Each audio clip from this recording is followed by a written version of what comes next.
สวัสดีค่ะทุกคนมาค่ะหาข้าวหาปลามากินกับกบวันนี้กบได้ดูซิอะไรเอ่ยนี่มาเพื่อนๆได้อะไรกินกันจ้าเป็นยังไงบ้างพี่น้องทุกคนทำงานกันเหนื่อยมากไหมคะขายของเป็นยังไงกันบ้างเป็นยังไงกันบ้างจ้า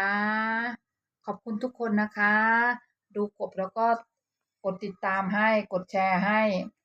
กดหัวใจให้ขอบคุณมากๆขอบคุณจริงๆจ้ะมาค่ะ หาหาข้าวหาปลาอร่อยๆมากินด้วยกันลิ้นหลวนน้ำลายสอเลยค่ะมาตามองไม่ค่อยเห็นนะคะเนี่ยนี่อืมอืม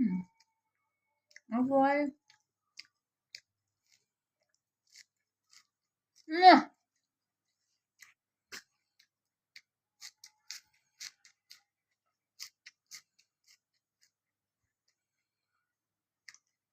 อืม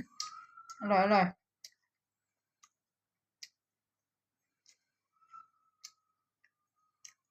อืมอ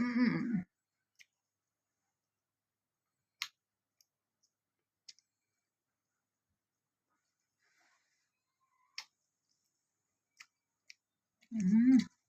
เยี่ยม